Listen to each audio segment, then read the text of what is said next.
As a young teenager, she was inside of some kind of a craft or a round room. And what happens in very summarized for the radio broadcast tonight is that a praying mantis-looking creature, 8 foot tall, which does come up in lots of abductions, even if you don't hear about it much, appears, and at first she was terrified, and the tall praying mantis put into her mind a sense of deep sadness about her and all humans. They're telling us the world's going to end. Well, why do you think they might want us to be scared? Because because we don't look after the planet the area properly. Mm-hmm. And let me. Is this an idea that you have had before, that we don't look after the planet properly in the air, or did this idea come to you when you had this experience? When I had this experience. It was like the world, all the trees will just go down and there will be no air and people will be dying. Mm-hmm. And those thoughts came to you, had you had those thoughts before this experience? No. No. And how did those thoughts come to you? Did they come to you from the craft or from... From the man. The man. And did the man say those things to you? How did he get that across to you? Well, he never said anything. It's just that the face is the eyes. What was the sense you got from those eyes? He was interested. May shed new light on the abduction phenomena and perhaps clues to understanding the extraterrestrial agenda. One of the people taken saw a map-like thing on the wall. The map that this individual saw that was on the wall indicated approximately 6,000 years of the aliens' involvement with mankind. We were down to the last small section of that map, which was about 100 years left. This is the first time you're coming out to talk about your experience in a Yes. public manner. Yes. Can you tell me that and why? Based on what's happening right now on the planet and where I am at in my evolution, I feel like this is the time to share. This is the time to share and grow and evolve and help others come forth with their stories and their knowledge and their experience of their knowing of what happened to them. So I feel like this is the time, because I know that there's a lot of stuff that goes on in the media, and there's a lot of fear that's been put into people through the government, through the media. And I believe it's time to change that. It's time to make people aware of that there's more to this universe.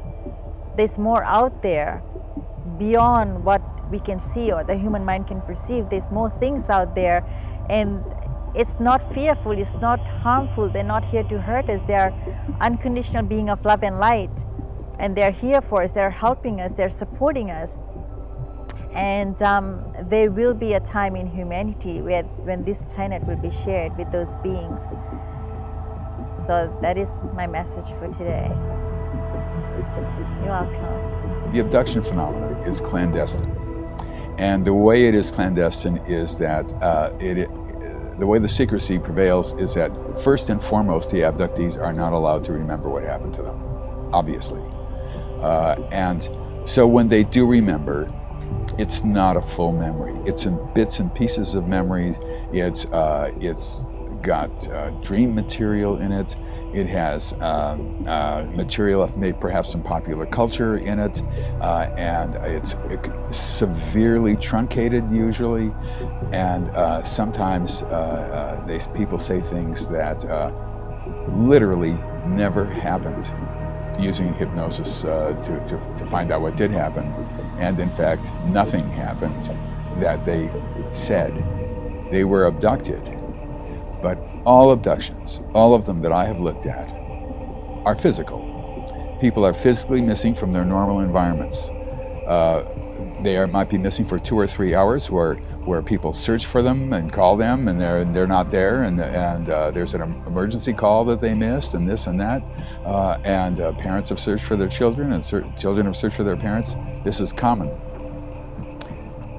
Therefore, they are taken when they are missed the least. That means that they're not taken out of work, because that would be damaging in a sense. They're not taken when they're in the middle of a party, although sometimes that happens. Wander into the backyard and don't come back for a couple hours. They're oftentimes taken at night when they're alone. They don't have to be asleep. It's not sleep paralysis, has nothing to do with it, anything that has to do with sleep. But that's when they'll be missed the least. Why is this tissue being taken? I would think something to do with DNA, because I have been reliably informed by a Washington source that there is a hybridization program in process. A group of aliens plan to produce hybrids, combination of human beings and their own beings. If what I've learned is true, there is an intention on the part of these hybridizing species to take over the planet. Wow. So this hybrid program that's going on, where is it going on? Because I can't see it. Huge underground bases under our oceans and underground in various countries. Do you think it's because this race of aliens can't live on this planet? That's what I have been told in Washington. The aliens have apparently created a hybridized species so that they can survive much better on the surface of this planet than hunkered down in their alien bases. So Tim, is it possible that there are hybrids walking down the streets of this town today? Definitely. Do you think this hybrid program could possibly have benefits for the human race? Could this be the next stage in our evolution? Goodness knows what that could mean. Are we going to have thousands of aliens trying to be in charge of our planet? I don't know. Who knows about it? Does my Prime Minister know about it? Does the American President know about it? If there was one Prime Minister, I would say Margaret Thatcher, because she got to know Reagan very well, and Reagan himself had been briefed on the alien situation, and I'm quite sure that he would have discussed it with Margaret Thatcher. There's no question that a number of people have been very well informed. Why do you think certain parties would want to keep this secret?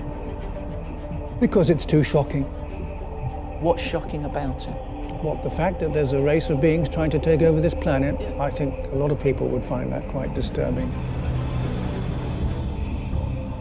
What they want from a young female, as soon as she's able to produce eggs, that's what they want. And that's why they take you. They've been doing a breeding thing for many years. They extract through the navel because they have to put this thing through there, whip that egg out and so on. And the same with men. You know, they want the sperm, then they sort of experiment on you and all sorts of things. You see, what they want is you to mother these half-human hybrid babies. The hybrids are now here, definitely, and amongst us. America's one of the most evil countries there is, you know, and they think themselves so godly, man, we're so godly. You're not. We've heard when Donald Trump takes over, the aliens are going to come. There's things that are happening. They're going to deforest huge swathes of land, all for the sake of business people, you know. They've all said, yeah, we want the spoils, we want this, we want that, and they will kill the world to get it. And I think something has to cut it and say, no more. It's the video that's making even skeptics do a double take. The video was shot by U.S. fighter pilots on a training mission off the coast of Jacksonville, Florida. Pilots reported seeing mysterious objects that could reach hypersonic speeds, 5 times the speed of sound, and still turn on a dime. There's a whole fleet of them, oh my gosh. Even the New York Times is taking the UFO sighting seriously. Wow, what is that? Navy pilots report unexplained flying objects.